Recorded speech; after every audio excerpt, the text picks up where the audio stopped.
Hi, this is Nikki, and I'm here to share messages I get from Spirit and for all of us who are all on this journey to love and to reunite with our divine vibrational matches in this lifetime. And so, this is the eve of the Scorpio full moon. And so, I was just sort of driven to do an Isis Oracle guidance for the eve of the moon, and also to read letter 138 from the Divine Love Letter books that are channeled messages. So I am going to do that. So the Isis Oracle deck, I just felt, and this deck is amazing. It's got the look at the honeybee. It's amazing. So this is what guidance do we need for the eve of this full moon, and it is the Serpent of Fire. So the priestess of the Serpent Sisterhood. So let me just see where this is, and I will read out the Serpent of the Priestess. Serpent of Fire is 100 on page 152. So hang on one second. 152. Okay, so it's quite long, so I'm going to read this and then I'm going to read letter 138 from the books. So, Isis, the priestess of the Serpent Sisterhood and queen of the Serpent of Fire, guide you through transformation now as your energy field grows stronger and old energies are burned away in the process of your growth. Trust that you are growing and are more capable than you have been previously. Do not assess your current ability based on past standards, as they no longer apply to you. You are stronger and more powerful now than you have ever been before. You need to learn afresh what you're capable of, and Isis helps you now. The serpent head piece of Isis represents the inner fire serpent, or Kundalini, as it rises in accordance with spiritual growth and empowerment. This happens when the time is right and we are ready. It is important to realize that as your inner energy and power is growing now, you will need to get used to new levels of strength. This means that you will need to adjust your sense of your own abilities to meet your new levels of energetic empowerment.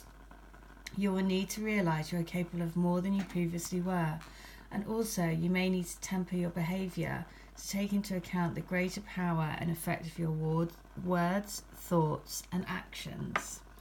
When you grow stronger, your words, thoughts, and actions and intentions gather potency more so than before.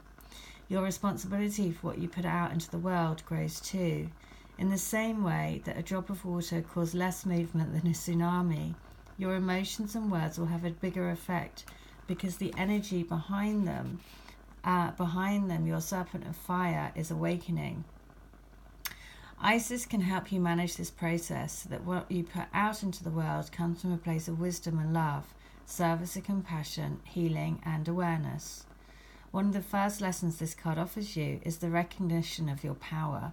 It is perilous to underestimate your spiritual power, as you can unintentionally create harm by not realizing that your actions and words have an effect on the world around you, and the effect of those actions and words comes back to you multiplied as karmic return. Serpent of Fire calls you to become aware of your power by having an open and curious awareness and noticing with detachment and clear perception the signs of confirmation that you do have an effect upon your surroundings. You can then manage your power with great wisdom. If you have pulled this oracle along with the Eye of Horus, then you must be particularly careful with your thoughts, asking that any negative thoughts be cleared when you catch yourself thinking in such a way. Your mind has a lot of power, and sending negative or vengeful thoughts towards another, even if just in a rash moment of anger, can be harmful to them. If you catch yourself doing this, it is extremely wise to go into your heart and apologize to them and send them love, even if it is just someone walking down the street or driving a car. And the entire process happens in only a matter of seconds. So this is interesting because Scorpio moon, right, brings stuff up. So it's like, just be careful that we're sending out nice thoughts. So the second lesson of the Oracle of the Serpent of Fire is to trust in the process of the inner fire and what is being burned away. Just as the serpent sheds the skin to reveal itself anew, there are changes happening inside of you, and some old identities and beliefs about yourself and others, old habits or patterns of behaviour that will not survive the growth into the new expression of who you are. Whilst you will likely be happy to let these go, there can be uncertainty and a sense of not knowing who you are anymore as you transition between the old and new expressions of yourself. This is a sign that you are growing in a profound way, and rather than something to be avoided, it can be embraced as confirmation of your growth. Lady Isis, priestess of the Serpent Sisterhood, understands that in the growth of spiritual power, old forms are turned away for new life to emerge. It is safe to trust that any endings or discomfort as the familiar begins to make way for the unfamiliar in your life now are signs of your growth and are to be celebrated. So the Serpent of Fire ritual or the incantation is this. So, Serpent of Fire, rise above, filled with unconditional love. From the base of my spine to my heart, your ascending fire now does start. To cleanse, to release, begin, begin. Rebirth of myself now from within. From my heart to the crown of my head, burning away energies dying or dead. Igniting new life, new love, new fire. Serpent of Fire, rising higher and higher. Ooh.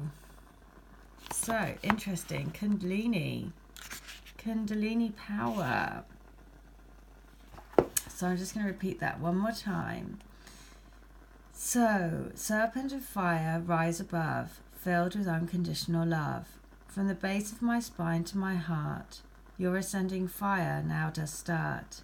To cleanse, to release, begin, begin. Rebirth of myself now from within. From my heart to the crown of my head, burning away energies dying or dead. Igniting new fire, new love, new fire. Serpent of Fire, rising higher and higher. Wow, that's quite deep, isn't it, that one? Blimey, that's all like very much about burning off the old.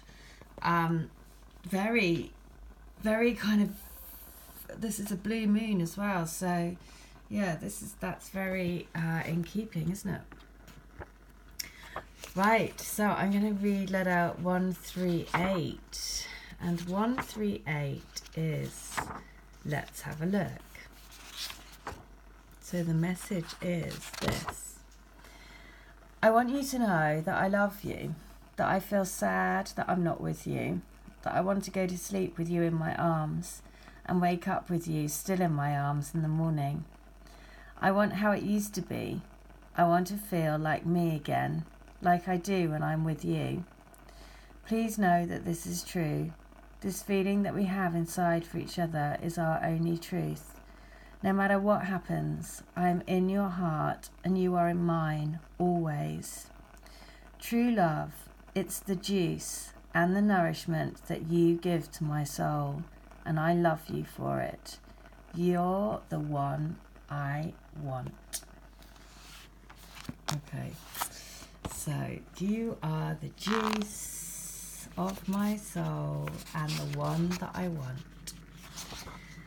Okay, so burning off all those other fears and doubts and everything that comes up on this crazy journey on a daily basis. So, letter 138, that you are beautiful, that I cannot wait for us to be together, for everything to come together, so we can live the life that we planned for. I want so much to be able to tell you how much you've meant to me, how much I love you, how much my heart sings and fills with butterflies when you are near. I so want to be free to be able to tell you exactly what our beautiful love is going to do to transform our lives. Know that it is. I am going to make it happen. Don't give up hope.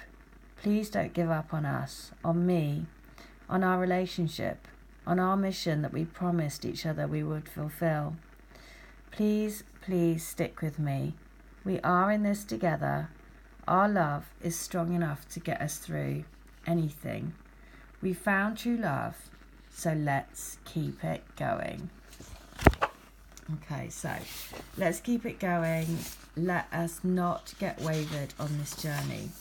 And finally, letter 138 from book 3 is, there's a million things I'd like to say that I've always wanted to say, but never have been able to find quite the right words or know how to express myself. It's been overwhelming, and I haven't felt in the right place to be able to say anything, because I want to be able to take our relationship forward and for us to be together and to start our life together. So I can't say anything until the time is right. I'm building up to it. I'm preparing everything. My soul is definitely in control. I know that my destiny is calling me back to you. I am listening to my heart. Okay, so gorgeous. I'm listening to my heart, and I love that when it says my soul is definitely in control. So I'm just going to be led to do a native spirit to say, okay, what guidance do we need? And it is the spirit of fire, of course, because we are twin flames. So of course it's going to be the spirit of fire. Okay, especially I think, you know, there is, when we go with these moon cycles, I always feel there's such a massive shift, and it feels, again, very powerful at the moment. So transformation. Of course it was going to be that. So transformation, take risks, face your fears, break out of old patterns and conventions. Just because you've always done something in the past doesn't mean that you need to continue to do it in the future. Try something new. Change your routines and habits. Reach out in new directions. The Thunderbird is rising in you. Out of the ashes comes new growth and new beginnings. Your native spirit wants you to know, in native cultures, fire was thought to be a gift from the Creator that carried the power of renewal. Fire can maintain life, and it can destroy it. It is the warmth of the tribal fire, but it's also the thundering lightning bolt cast down from the sky. It can purify and transform, and it can annihilate. Fire represents your life force, the spark of life within you, and also the pure white light within you. The spirit of fire invites you to take some risks and face your fears. We often are reacting to situations because of preconditioned responses based on our self-generating definition of self. Every time you change an old habit, even changing to a different breakfast food, it helps you begin to step out of a limiting definition of self. Purification by fire creates transformation. Take care to keep your energy in balance. Fire that burns too brightly burns out, but a fire that's left to smoulder dies. And the journey is, when you first awaken in the morning, focus on the emerging sunlight. Imagine that you are breathing in that light. Gaze unblinkingly into a candle flame and focus your awareness on the inner flame within you. By doing this, you are activating the spirit of fire that dwells within you and around you. Imagine yourself to be a single candle flame, a campfire, a forest fire, electricity, lightning, the sun and stars. Affirm this by saying, may the light of the sun illuminate my heart, that my heart may illuminate the world. Oh, how gorgeous. May the light of the sun illuminate my heart, that my heart may illuminate the world. Well, there you go. Gorgeous, gorgeous, gorgeous. And I love that letter because the letter said, my soul is definitely in control. So let go of anything else, because it's time to let our souls be fully in control. All right, I hope that helps, and happy full moon. And I hope you all have a wonderful day, evening, wherever you are. Okay, take care. Bye.